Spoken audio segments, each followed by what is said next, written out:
Good morning all. DKS at Bhubaneswar bus stand. Railway station ஒட்டினா மாதிரியே இருக்குது. இப்போ சென்ட்ரல் ஸ்டேஷன் இருக்குது இல்லையா, அதே மாதிரி சென்ட்ரல் ஸ்டேஷன் பக்கத்துலேயே பஸ் ஸ்டாண்ட் இருக்க மாதிரி இங்கேயும் புவனேஸ்வர் ரயில்வே ஸ்டேஷன் இறங்கினோன்றையுமே உங்களுக்கு பஸ் ஸ்டாண்டு. ஸோ இந்த பஸ் ஸ்டாண்டில் இருந்து தான் அடியேன் இப்போது லிங்கராஜா கோயிலுக்கு புறப்பட தயாராக இருக்கிறேன். இதுதான் மெயின் ரயில்வே ஸ்டேஷனுடைய பஸ் ஸ்டாண்டு. ரயில்வே ஸ்டேஷன் ஒட்டினா மாதிரியே இருக்குது. நான் இப்போ அங்கே தான் ஹோட்டலில் சாப்பிட்டேன். ஹோட்டல்னால் மீன்ஸ் என்ன, சிவபெருமான் ஹோட்டல். ஆமாம், சேவா சங்கத்துக்கு மூலிமா அங்கே போடுறாங்க. அந்த சாப்பாடை சாப்பிட்டுட்டு வெளியே அப்படியே பக்கத்தில் அது ஒட்டினா காம்பவுண்ட் ஒட்டினா மாதிரியே பஸ் ஸ்டாண்டு. ஸோ அருமையான சாப்பாடு. ஸோ இங்கே பஸ்ஸு பாருங்கள், லிங்கராஜா கோயிலுக்கு இங்கே தான் நம்ம ஏறணும். பஸ் ஏறி லிங்கராஜா கோயிலுக்கு போய் பார்க்கணும்.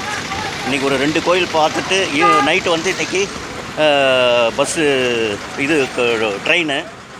ஸோ 7:50க்குள்ளே ரீச் ஆகிடணும். ஸோ அதுக்குள்ளே சிவபெருமான் தான் அருளணும். அப்படி ஒரு வாய்ப்பு இந்த 2 கோயிலையும் நம்ம பார்த்துட்டோன்னா அடுத்த ட்ரிப்பு கூட வரும்போது இன்னொரு 2-3 கோயிலெலாம் இருக்குது, அது அடுத்த ட்ரிப்பில் பார்க்கலாம். ஸோ அப்படி ஒரு வாய்ப்பு இந்த பஸ் ஸ்டாண்டில் தான் இப்போது கிளம்பணும். புவனேஸ்வர் பஸ் ஸ்டாண்ட் ரயில்வே ஸ்டேஷனை ஒட்டினா மாதிரியே இருக்குது. நீங்கள் புவனேஸ்வர் வந்தால் 2 நாள் டூர் போடணும். 2 நாள் டூர் போட்டால் தான் உங்களுக்கு வந்து புவனேஸ்வரில் தங்குற மாதிரி இருந்தால் தான் இங்கே ஒரு 10 ஸ்தலங்கள் இருக்குது. அந்த 10 ஸ்தலங்களை நம்ம பார்க்க முடியும். ஸோ இப்போ பஸ் ஸ்டாண்ட்லேருந்து லிங்கராஜா டெம்பிள் புவனேஸ்வர். நாம் பெற்ற இன்பம் பெருக வையகம், பெருக வையகம்.